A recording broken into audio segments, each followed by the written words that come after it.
Hello, my sweet friends. How are you all doing? I'm August. This is Cozy Rosie Reads. And if you hear a strange noise in the background, Winston's automatic laser pointer went off, but he decided to camp out in my lap today. There he is. So hopefully he'll remain quiet. Anyway, we are here today for the August TBR Jar Challenge. Woo, woo, woo. We are coming to the end of the last few prompts, my friends. So we're gonna pick what we're gonna be reading in the month of August. I am super excited. You will find out very shortly in my July wrap up how much I freaking deviated from my July TBR, but that's okay. I mainly use this as just to help me narrow down my choices and still be a mood reader and at least just have some sort of guidelines for what am I feeling for the month. It's okay if I don't get to every book. It's okay if I end up deviating completely. It just is a really nice way for me to feel inspired by my books, pick out what I'm gonna read next, and all that fun stuff. So if you're new here, welcome. I choose 10 of these prompts in this TBR jar that I made, and they're prompts, challenges that help me narrow down my very expansive physical TBR. And there are some new books to me on here, which I'm really excited about, and I'll be sharing a summer book haul eventually. Side note though, this was my favorite dress of last year. If you've been here since last year, there are so many videos where I'm wearing this thing. And I put it on today and I'm like, why is the vibe not here? Why am I not feeling this anymore? This dress, it feels like a potato sack on me now. Whereas last summer I felt it was so light and springy and airy feeling. I feel like a blob. But we're just rocking with it because Winston's already on my lap and I'm not gonna move him. So let's just go ahead and dive in. I hope y'all are doing really, really well. Let's find what books we're gonna be reading. And if there's a book on a high up shelf, Winston is on my lap. I don't know what I'm going to do. We shall see. Okay, first prompt of the month of August is, it's most intimidating book. Cool. I already know which one it is. That's A Little Life by Hanya Yanighara. One of the most intimidating just because it's so long. It's so long. Honestly, I feel like The People in the Trees by Hanya Yanighara is even more intimidating, but I don't want to read either. Yeah, it's definitely gonna be A Little Life by Hanya Yanighara, which is all the way up to my A's, all the way at the tippy top. And Winston is still just straight chilling. I'm not gonna disturb him. It's A Little Life, Hanya Yanighara. It's supposed to be emotionally devastating. It's been called, oh, there's Wynne. All right, let me grab the book. There it is. Oh boy. Oh, he's rolling. All right, this follows 4 college classmates. I did start reading it last year, maybe even last summer or something. Got maybe, actually dog-eared. Got 63 pages through. I was taking notes as well to try and keep the characters straight in my brain because I'm I don't know who's who, what characteristics each person has, and I still have those notes. This just intimidates me. It's one of those books that you just hear a lot about, and it's been called trauma porn. And it's emotionally devastating and people read it and they're just oh my gosh, this book is so messed up and it made me so sad, and do I want to put myself through that? Honestly, I've been really noticing, specifically this year, I've been picking up more books, I feel this year, that I've heard of. Typically, when I go thrifting, I like picking up books I've never heard of or I've never heard anyone talk about. Lately, I've been giving more and more chances to reading books that I have heard things about them. I've heard people talk about them. And I'm not really having good experiences with that. Even if I enjoy the book, it's just I've heard enough people talk about it that doesn't feel as special or unknown what I'm gonna go through. This one, I've heard everything about it other than what specifically happens, and I'm just having a hard time with that. I'd rather go into a book not knowing absolutely anything and just be surprised by it. So in that sense, this is the most intimidating book because there are such higher standards for it. People rave about it, people complain about it, and it's a monster. It's huge. But I do feel this might be the summer to read it. If it takes me all of the month of August to read this, I'm okay with that. I think it's time. It's been on my shelves for a while, and it's also, I think, the first book that BookTube made me buy kind of feeling, where I was getting into BookTube. I was still avoiding buying books that I had heard of, but this was the first one that I was you know what, I've heard enough. I want to know what this is about. So you know what? I'm just gonna do this. We're gonna add it. It's okay if it takes me all month. I want to read some longer books. I've been reading a lot of shorter books lately. Nope. We'll see if I actually get to it though. All right, prompt number 2, illustrated cover. I know what I'm picking for this one immediately. I'm gonna be reading book 3 of the Girl from the Other Side series. I'm so excited. I have the whole series so far. I don't know if it ends at 11 books or if more are gonna be coming out, but this is the 3rd.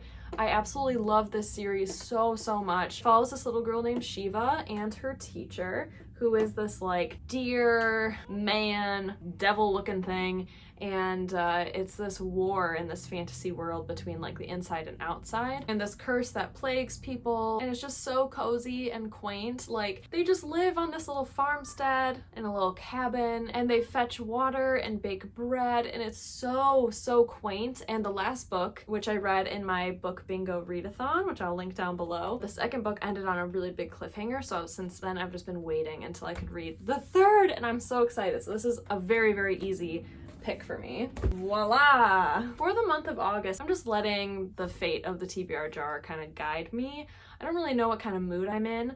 There will be a vlog coming out soon where I read really cool, odd, quirky short books, and that is so my vibe. So I think I need some more like guidance, because I could easily fall into just picking what I read and it being odd stuff, but then getting the urge to get rid of a ton of these books, because a lot of them are big and I never get around to them. They're more like stereotypical narrative, and I feel like they're books I've picked up because I have heard other people talk about and I've heard good things. I need to just like maybe get those from the library or on an ebook or something. I'm falling into this tendency where if I see a book that I've heard someone talk about, I just pick it up if it's at Goodwill or a little free library or something, and then I just don't get to it. So there's actually like, I have so many shelves here, but only a handful of them I really do actually want to desperately read, because they seem weird and short and fun. So for this month, I'm just letting everything surprise me. Like, let's just get a pile, see what calls eventually as I go through the month as a mood reader, if that makes sense.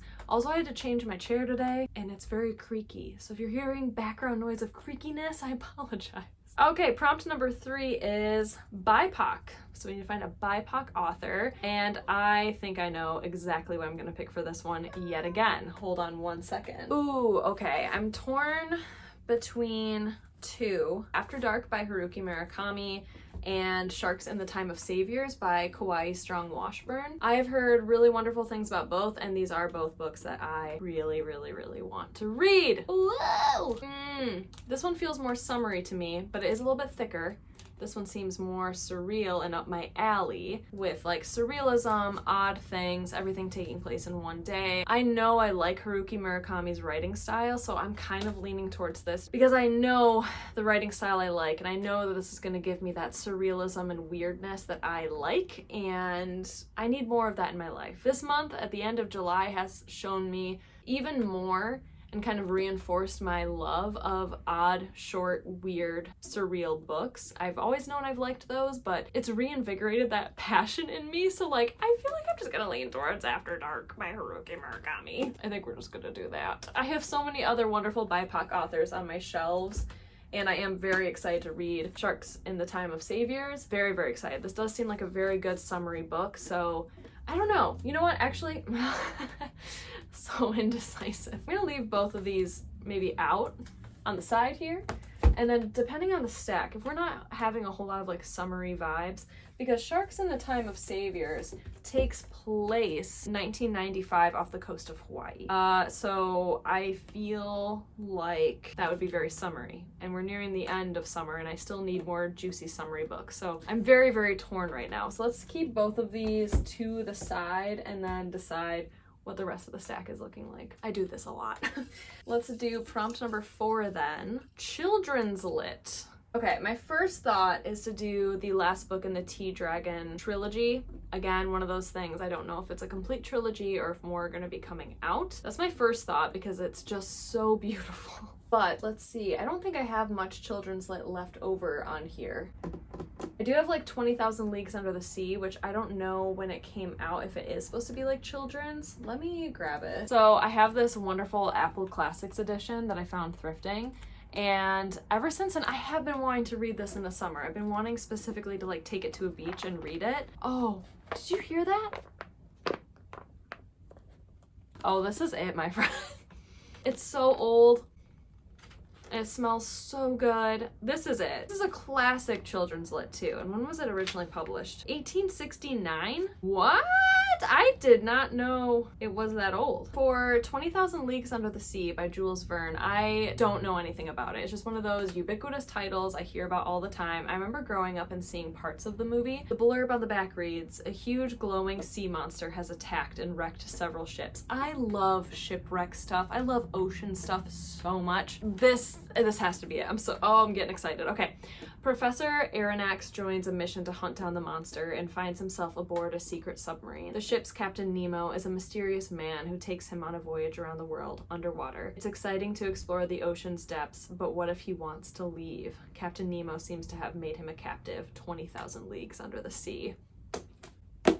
This is happening. I'm so excited. Oh my gosh. Woo! I'd love to take that to a beach nearing the end of summer to celebrate summer. Now, because of that, I'm like reigniting my love of like ocean aquatic themes in literature. So I'm kind of like, we're doing it.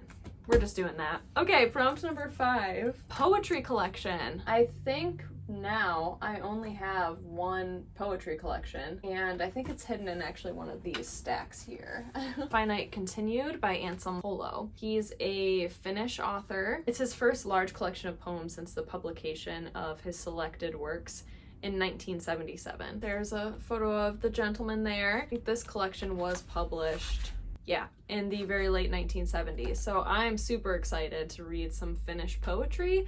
Definitely adding this. Would love to actually get to it. Ooh, and I found somebody's bookmark. It's an old Macy's catalog. Fun fact, when I buy thrifted books, I collect and keep all of the bookmarks and scraps of paper that people have used as bookmarks. I have a whole box of them. Maybe I'll do a little video. Let me know down below if you'd like a dedicated video to going through that whole box of found bookmarks. I just love collecting stuff like that. They tell such a story. And this one has been in here for so long. I don't know if you can see it on here. You see the mark of it on these pages? It has seeped into the paper. So gotta keep this somewhere safe. But yeah, I'm gonna add Finite Continued onto my TBR for August. Prompt number 5, my friends. We have the letter A, the A books that I have, my friends. We have And Now I Spill the Family Secrets, which is a memoir graphic novel. The Accursed by Joyce Carol Oates. The Assignation by Joyce Carol Oates. Atlantis, nonfiction. At the Back of the North Wind, and Avoid the Day. This one has been on my TBR for a while now, and I really want to read The Assignation by Joyce Carol Oates. There are over 40 short stories in here. I would love to get more into the short stories. This is such a tiny collection, so that means each short story is only 1 to 3 pages long, and that's my jam. I really like that. I actually just finished like a short story collection where each story was only max 3 pages, and I loved it. I flew through it, so I feel like I could bring that same energy to this one as well. So we're gonna add The Assignation. Prompt number 6 though is a classic. Well, we already have a classic. That is 20,000 Leagues Under the Sea. But I have heard that reading The Picture of Dorian Gray by Oscar Wilde in the summer is a delight and a treat, and you should be reading it in the summer. So I'm going to add this. I've been wanting to read this. I got this copy last summer, so it's about time that I read it. Maybe August will be the month of reading classic, summery literature. And like sitting outside and having picnics in a park. Like romantic summer vibes. Wearing cute dresses, having a tea party, reading classic literature out in a garden. We're gonna add The Picture of Dorian Gray as well. That was on last August TBR as well, and I did not get to it. Okay, prompt number 8, my friends. We have the letter Q. I don't have any books that start with Q, so we're gonna pick again. I've picked that prompt several times now and have never had a Q book, but I'm keeping in there for one day when I eventually do have a Q book. Okay, let's try again. Another letter, we have M. Ooh, okay, here are my M books. We have My Dark Vanessa by Kate Elizabeth Russell, Mrs. Dalloway by Virginia Woolf, Mr. Fox by Helen Oyeyemi, Mother's Milk by Edward St. Aubin, Mother Hunger by Kelly McDaniel, Moby Dick by Herman Melville, Migrations by Charlotte McConaughey, and Motherlunge by Kirsten Scott. This was on was it my July TBR? June TBR? It was on a very recent TBR, and I did not get around to it, so I'm gonna add it. This is most summery cover. I would love to still read this in the summertime. Can she do it? So Motherlunge is an eloquent and irreverent novel about first sex, true love, chronic sibling rivalry. Winston found a bird. It's so cute. It's about the deepest fear of young and not so young adulthood, the fear of inheriting a disappointing life. It's motherly advice too, featuring wigs, dogs, road trips, and medicine. A guide to the essential experiences of being female, born into a librarian named for the goddess of sight, waiting for the future to arrive. Vague, I don't know, but I really like the writing style because I read the first few pages before I bought this book, and gonna add it. Hopefully we can get to it. Like, I really genuinely do want to get to all of these, but maybe I can just like pick up my reading pace a little bit more to accommodate how big and chunky this TBR stack is. Prompt number 9. Newest release. Newest release. Oh, okay. I'm gonna stop filming and figure that out because I have no idea what's my newest release. I do have some like pretty recent things. Like I said, My Dark Vanessa. I have Piranesi on here. So those are both, I think, around like 2020. Let me do some digging and looking at all the copyrights to find what's the earliest. Okay, I'm truly a goofball. Of course I know what the earliest releases are because Book of the Month sent me some books. So we have 3 here that I'm more interested in than the other ones I received. So we have True Biz by Sara Novik, Bittersweet by Susan Cain, and Like a Sister by Kelly Garrett. These all are 2022 releases. It came out in April of this year, so I doubt I have anything earlier than that, because I don't buy a whole lot of brand new books. I'm definitely debating between True Biz and Like a Sister, but here's the dilemma. I did start listening to Like a Sister by Kelly Garrett on audiobook just to see if I could get into like the writing style, and it is a thriller, so I like listening to thrillers as audiobooks. It keeps me in suspense and keeps me engaged. It might just be the audiobook narrator or something. I wasn't fully invested in this story. So I'm gonna give a chance to True Biz by Sara Novik, which follows a school for deaf students, and it's just all about their lives, young relationships, politics, like just everything about staying at this deaf boarding school, which just sounds super interesting. And then I just missed it. There are sections in here of different ASL signing. So I'm gonna add this. This sounds really interesting. It seems like it would be a page turner because it's all about young students, and I really do like reading about like teenagers and adolescents and growing up. I find it to be like a really interesting time to read about people's lives and all the different relationships they're in and how tender everything is. So we're gonna add True Biz. And we're here already, my friends. The last prompt of August 2022 is, what's it going to be? YA, young adult. Interesting. Okay, so we already have children's lit, which is 20,000 Leagues Under the Sea. Now we need YA. Honestly, I have a very hard time distinguishing the difference between like straight up children's lit and YA. I don't know. Sometimes I read YA and I'm just like, this feels like it should be adult. Like there's so many like intense themes. But I have to remember I wanted to read that kind of stuff when I was younger too. Okay, so here's what I was able to find. We have some beautiful blue spines here. First I have The Girl Who Drank the Moon by Kelly Barnhill, The Highest Tide by Jim Lynch, and I have House of Many Ways by Diana Wynne Jones. I'm feeling aquatic themes. It's about this young 13-year-old boy, and he stumbles across a rare sea creature on a tidal flat one moonlit night. He becomes a national phenomenon hailed by the press and even a local cult as a kind of prophet. Through the summer, while the sea continues to offer him discoveries from its mysterious depths, Miles navigates the equally mysterious process of growing up. As the close of summer approaches, and with it the highest tide of the year, this luminous tale of obsession and natural wonder surges toward an unforgettable ending. That sounds very much up my alley for a YA book. Sea creatures, adolescence, summer by the ocean, obsessions with sea creatures. So I'm gonna add this. I'm really excited for this one. So here we have it, friends, my very top heavy August TBR stack. These are the books that I hope to be getting to in the month of August, but also I'm human and it's okay to deviate from them. I hope you enjoyed this video. I feel like I knew more of what I wanted to pick. I kind of felt the vibe a little bit more. Such a colorful array of spines as well, like just eclectic and fun. I really do want to get to every single one on here, so we'll see how I prioritize the books. So definitely stay tuned for some upcoming reading vlogs to see what books I get to first. And if you made it to the end of the video, let's definitely comment. We need sea creatures, specifically sea creatures. We've got sharks, we have some starfish, we have 20,000 Leagues Under the Sea, so maybe some like creepy sea monsters. Sea creatures specifically, let's comment all of that. But thank you all so incredibly much for being here, my friends. I hope you have a wonderful rest of your morning, day, night, and I can't wait to see you all again very soon for my next video. Stay cozy, my friends. Bye!